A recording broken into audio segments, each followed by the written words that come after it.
Olá, sejam bem-vindos ao nosso primeiro programa Desporto Total, o programa onde vamos dar voz ao desporto. O nosso primeiro convidado é uma pessoa muito especial. Vamos ver quem é.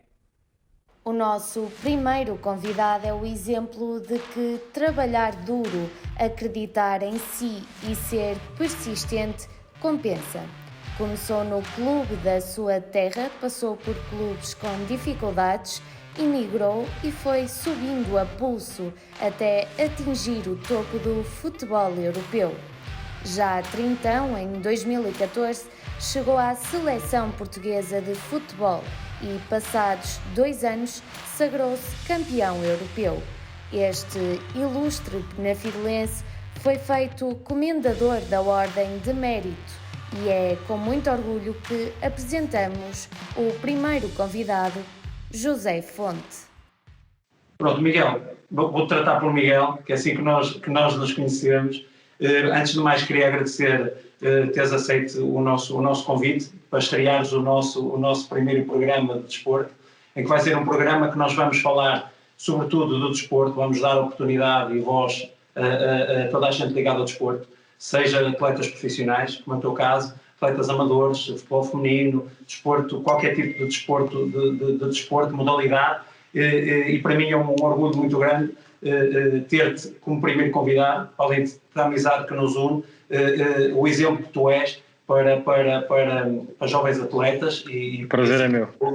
Para o nosso país e para a cidade de Penafiel. Prazer é meu.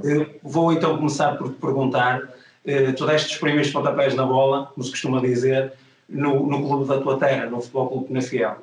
Que recordações e o que é que tu te lembras disso, Miguel? As melhores recordações era o futebol da inocência, o futebol da alegria, ali a brincar no bairro, a brincar na Praceta Ernesto Melo. Não podia ser melhor, que eu adorava. O meu avô, quando não podia ir levar aos treinos, eu ia a pé lá para cima, para o Samer, e foram os melhores. É pura e simplesmente os melhores tempos que eu tenho do futebol são esses. E da tua infância em Penafiel, o que é que tu te recordas? São aqueles pequenos detalhes, mas que fazem a diferença. Ou seja, quando os meus pais se mudaram para Lisboa, o meu pai foi jogar para Lisboa, o meu pai também foi jogador de futebol, caso as pessoas não saibam, eles foram para Lisboa e eu senti dificuldades na escola. Como sabes e bem, eu tinha uma professora muito boa em Penafiel, que eu senti muita falta, e então eu falei com os meus pais, tinha eu os meus 7, 8 anos, falei com os meus pais e disse que queria voltar a Penafiel e queria viver com os meus avós. E foi isso que os meus pais me deixaram fazer. Voltei para Penafiel, vivi com os meus avós durante 1 ou 2 anos, e foram memórias fantásticas.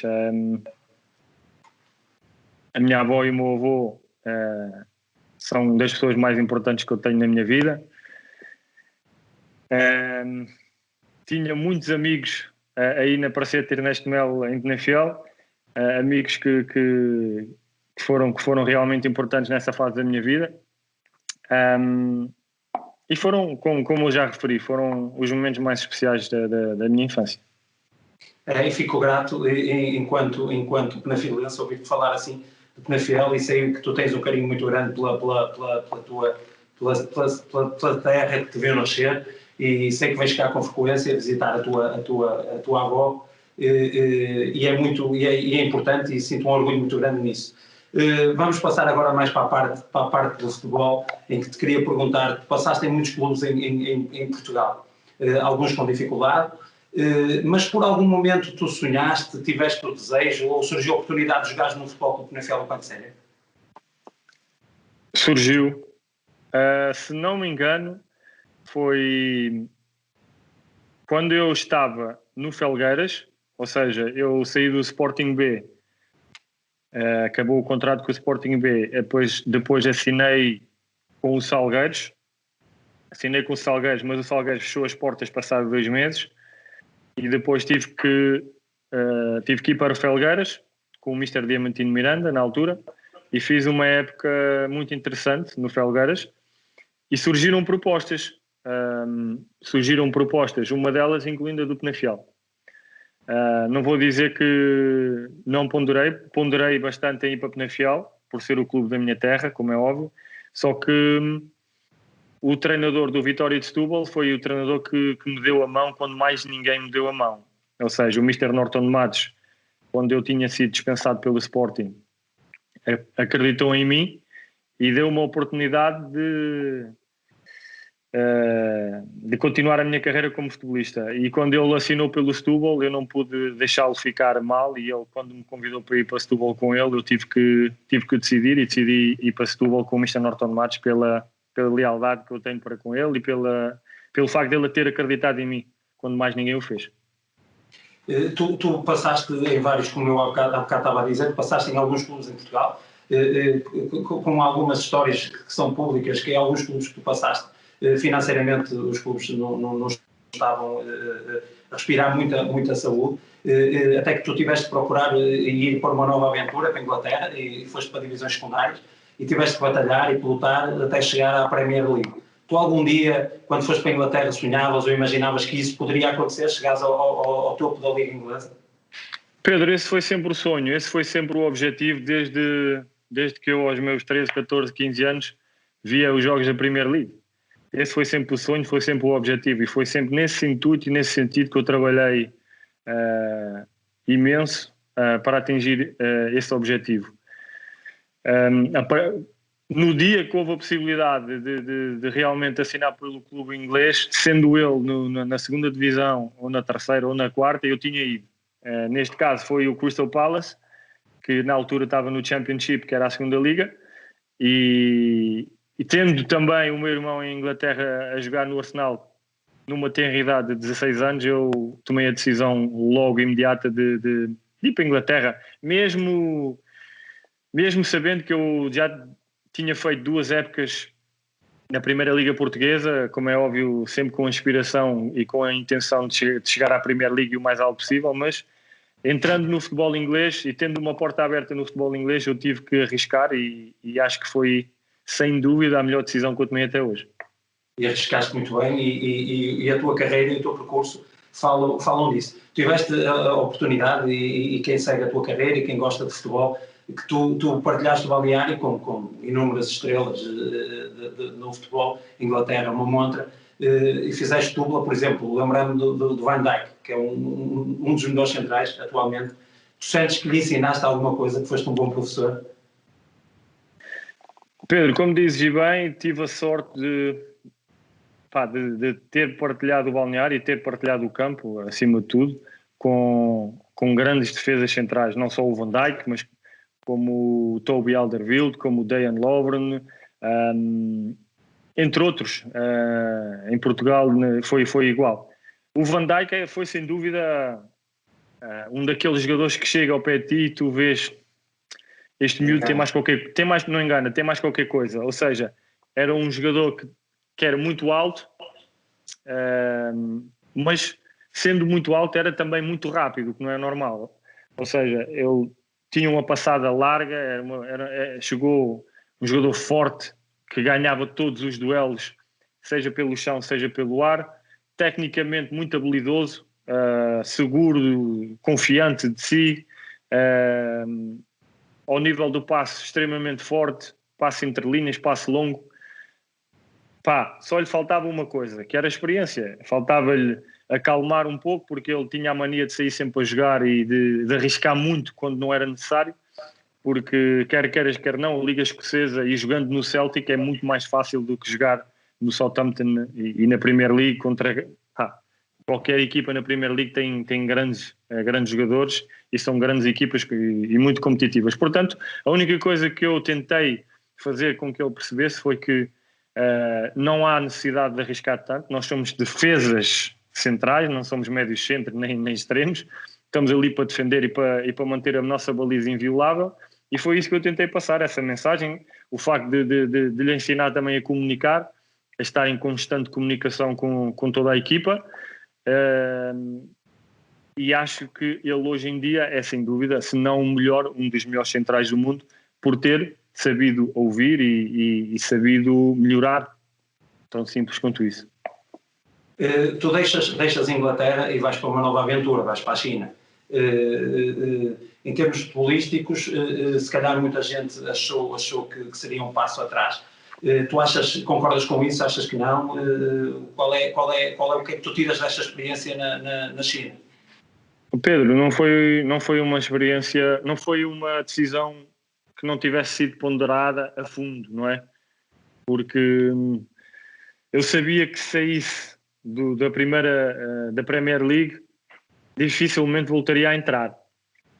E eu sempre tive uma paixão muito grande pela Premier League, e ainda hoje sinto um bocadinho que se calhar não devia ter tomado essa decisão, mas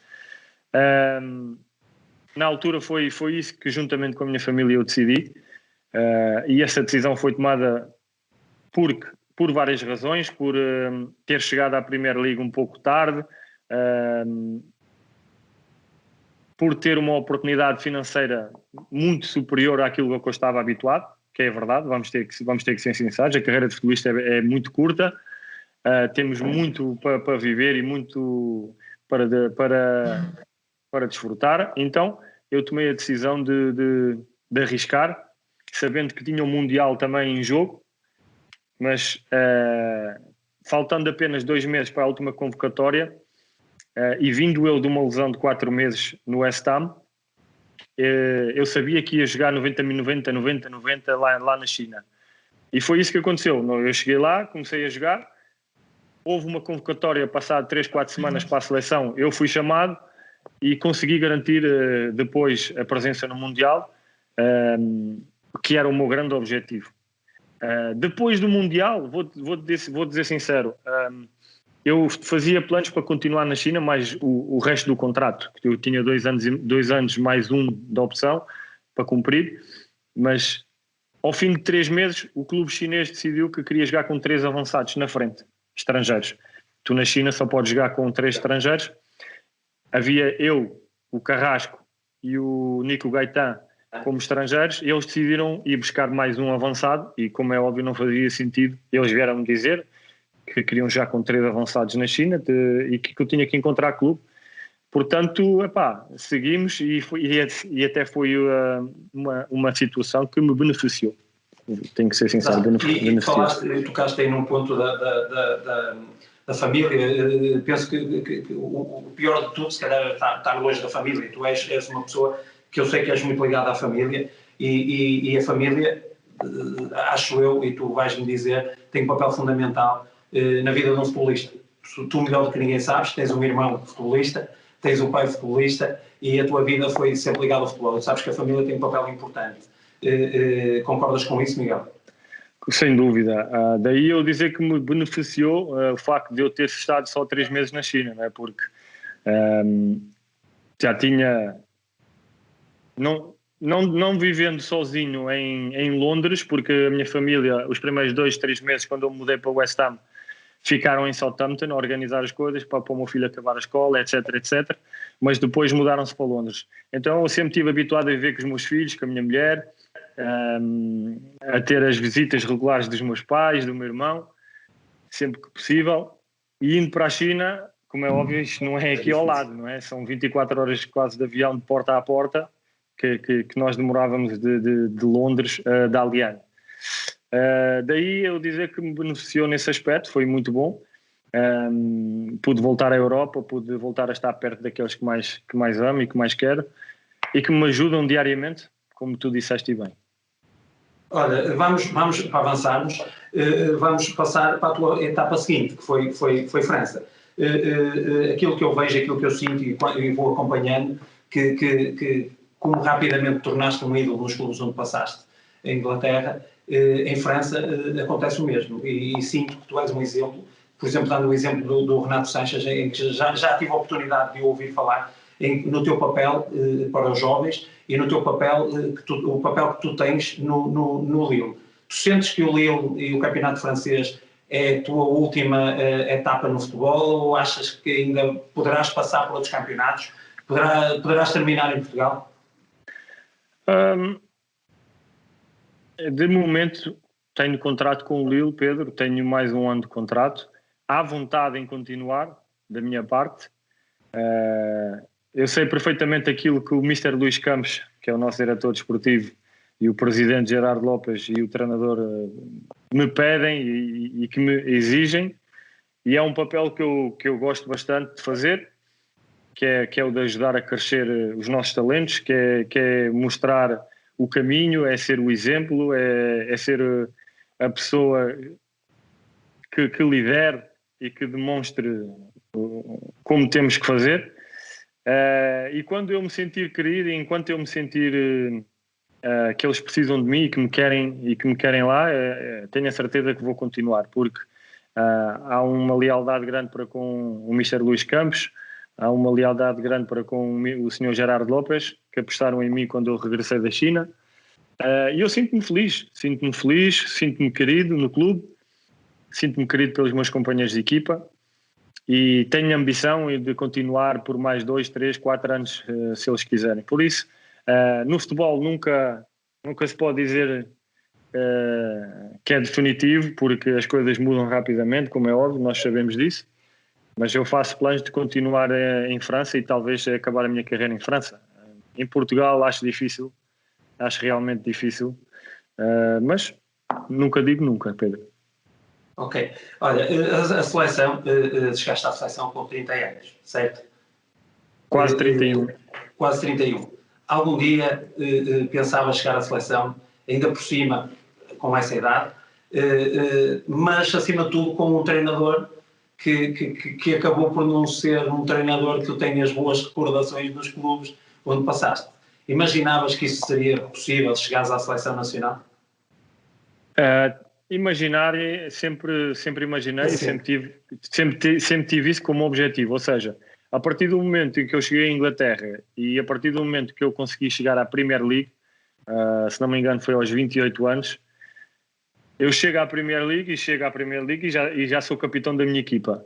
Sendo capitão da minha equipa e líder do Southampton e fazendo época atrás de época com regularidade de bom nível, começas a ter a ambição e a acreditar ainda mais que vai chegar a tua hora, porque eu era o único jogador, talvez o único português, não era o único português, era dos poucos portugueses que jogava na Premier League e que era uma figura importante do meu clube, e tinha essa ambição natural de de ser chamado à seleção.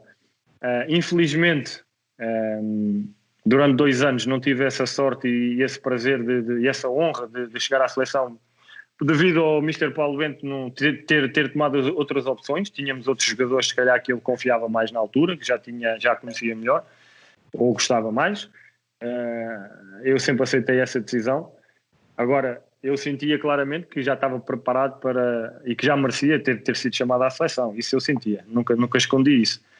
E depois, quando ele foi substituído, quando ele foi despedido e eu vejo o Mr. Fernando Santos a assinar pela seleção, foi aí que eu não digo perdi a esperança, mas fiquei 99% de pé atrás, porque ao fim e ao cabo o Mr. Fernando Santos também, quando terminou o meu contrato no Sporting B, não me foi dado continuidade, sendo ele o líder máximo do clube, não é?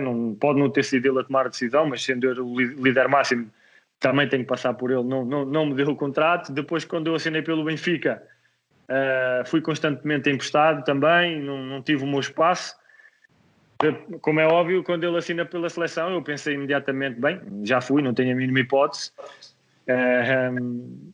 mas tal foi a minha surpresa que foi ele que me deu essa grande oportunidade. Ou seja, tudo na vida é possível e nunca podes deixar de acreditar. E ele estava a guardar o melhor para ti. Foste campeão europeu, esta Liga das Nações. Como te disse, ele estava-te a preparar para um momento especial, e foi um momento especial para todos nós, portugueses, e principalmente para vocês, que viveram momentos únicos, acredito. Nós vivemos agora tempos complicados, ainda há bocado falávamos, por causa do Covid-19. Como é que tu viste isto? Como é que tu te preparaste em casa? Sentiste que isto poderia demorar mais tempo, que o futebol podia não regressar? Como é que tu viveste este assim, por linhas muito gerais, como é que tu viveste isto em casa? Difícil, foi sem dúvida uma situação difícil.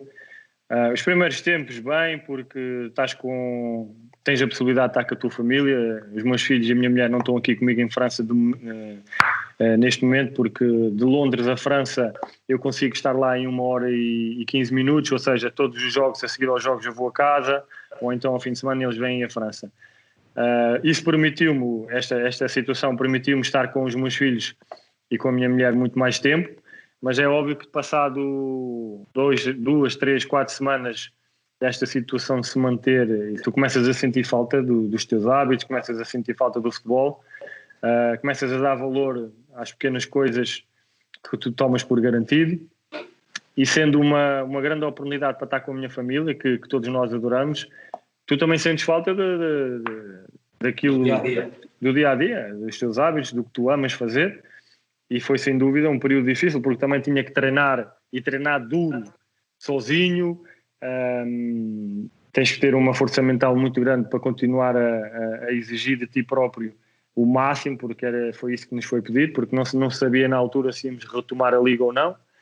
Então foi um período difícil. Depois, quando foi tomada a decisão pelo primeiro-ministro francês que a Liga ia definitivamente acabar, foi realmente uma desilusão, porque nós tínhamos a ambição de jogar a Champions League para o ano e estávamos no bom caminho, já estávamos a apanhar toda a gente, mas infelizmente fez-nos terminar em 4º lugar e temos que ir jogar a Liga Europa, que vamos abraçar, como é óbvio, com força, mas foi uma situação que nos desiludiu bastante. Mas essa decisão, e gostava de saber a tua opinião, em Portugal, por exemplo, o campeonato retomou, em França não, em outros países continuou. Tu achas que se deveria ter feito... Acho que custa porque estamos a ver a Primeira Liga inglesa, estamos a ver a Primeira Liga, estamos a ver a Liga Portuguesa, estamos a ver a Liga Italiana, estamos a ver a Liga Espanhola, e a Liga Francesa, ao fim e ao cabo, não é a única, porque a Liga Belga e a Liga Holandesa também terminou, mas é uma das únicas que não retomaram. E isso, custa, porque todos tínhamos a nossa ambição, o nosso objetivo. Agora, foi a decisão certa ou não foi? Isso ninguém sabe. Nenhum governo ou ninguém sabe ao certo qual é a melhor decisão. É tão simples quanto isso. O que eu acho que nós temos que fazer é, sendo a decisão que nós tomarmos, tentar tirar o melhor dessa decisão. Tentar fazer com que ela resulte. Foi isso que os outros países estão a tentar fazer, tentar de uma forma inteligente gerir esta situação difícil que estamos todos a viver. Mas realmente foi uma desilusão grande não poder acabar a temporada e conseguir os nossos objetivos. E pior do que não cumprir os objetivos que vocês tinham proposto, tinham definido e que iriam com toda a certeza atingir, pior deve ser estar a ver os outros colegas a fazer aquilo que vocês querem fazer e que não podem. Neste momento, por exemplo, o caso em Portugal, do campeonato português, eu ouço muita gente falar a falta do público, a falta das pessoas na bancada. Sentes que isso tira a beleza ao futebol, que tira a essência do estado puro do futebol, a falta dos adeptos no estádio? Sem dúvida, sem dúvida. O futebol é um espetáculo, o futebol é uma arte, e o futebol sem público é muito complicado, é difícil, é quase impossível de conceber isso. Eu não sei, porque não tive a oportunidade de voltar a competir sem público, mas pelo que os meus colegas me dizem, é uma sensação estranha, é uma sensação difícil, porque ao fim e ao cabo o público são os adeptos que nos transmitem aquela força, aquela energia, emoções, intensidade que nós precisamos. Miguel, estamos quase a terminar. Queria só, tu que partilhas o balneário com muitos desses craques, dessas estrelas na seleção. Nós somos um país pequenino, temos muito talento, e a seleção portuguesa é o exemplo disso. Somos campeões europeus de futebol, de futebol de praia, de futsal. Neste momento somos um país pequenino, mas com muito talento. Como é que tu vês, por exemplo, o futebol português atualmente, estas confusões todas que há entre clubes, jornalistas, treinadores? Achas que poderíamos, todos nós, mudar isto? Sem dúvida.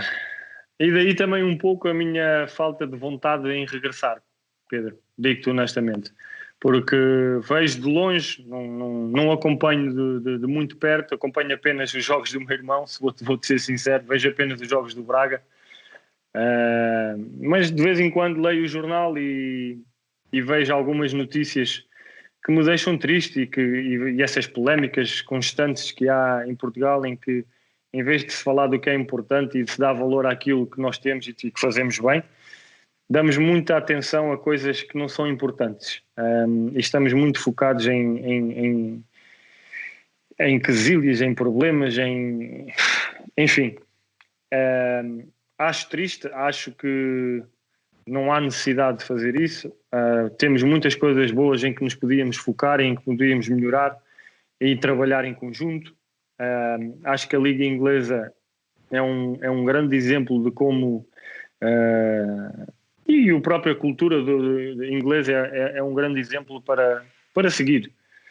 É preciso haver uma boa reforma, é preciso haver uma boa mudança de mentalidade, porque é pena, porque nós, como tu dizes, nós temos tanto talento e tanta qualidade e gostamos tanto de futebol. O nosso país é um país que gosta muito de futebol.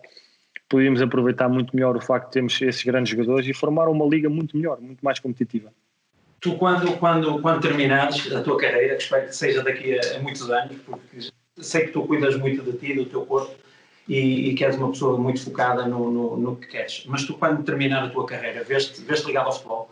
Um treinador, dirigente, ou queres estar longe do futebol? Não, Pedro, sem dúvida que vou continuar ligado ao futebol. Se tudo correr bem, vou continuar ligado ao futebol, porque desde os meus 5 anos que é tudo, ou seja, é tudo o que eu sei fazer e tudo. Eu tenho mais conhecimento do futebol. Portanto, este é um desporto que eu amo, é um desporto que eu realmente tenho orgulho e gosto de fazer parte. Tenho outras coisas por trás que me entretenho, como é óbvio, mas eu acredito que quando acabar a minha carreira de jogador vou enverdar com naturalidade por outra carreira ligada ao futebol, porque eu não me formei em médico, eu não me formei em advogado, não me formei em economista.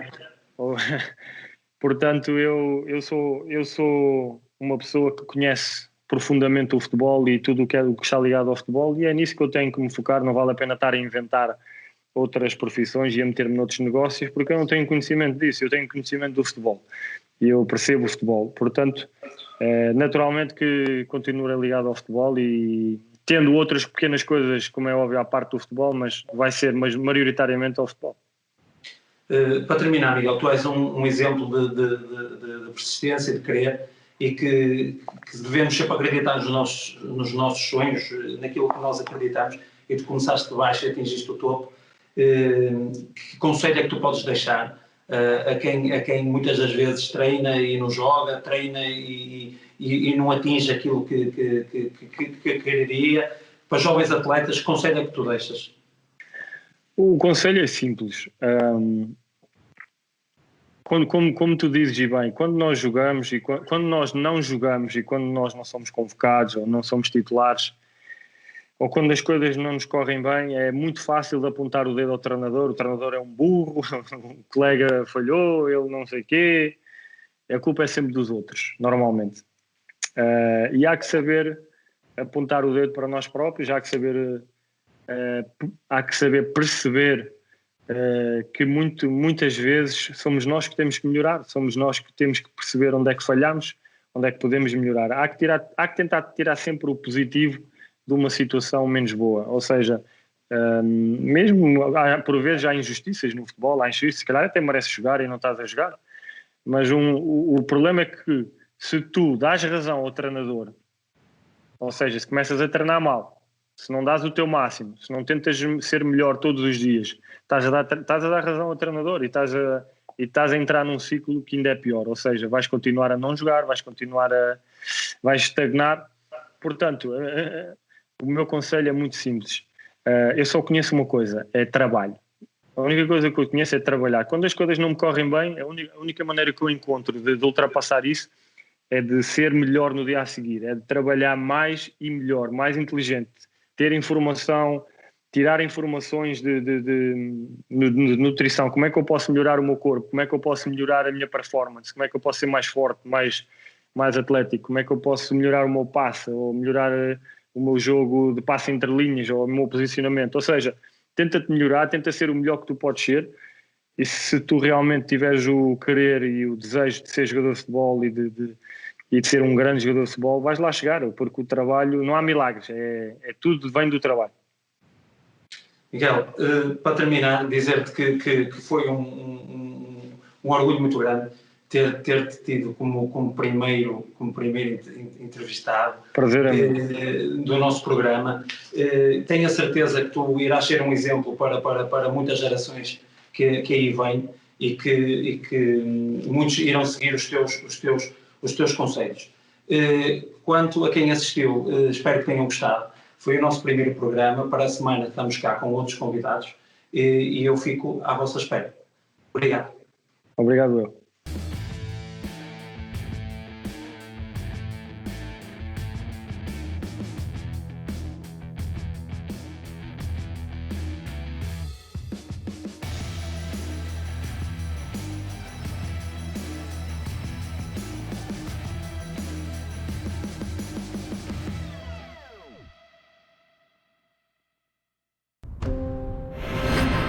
Novo Canal. Sempre novo, sempre seu.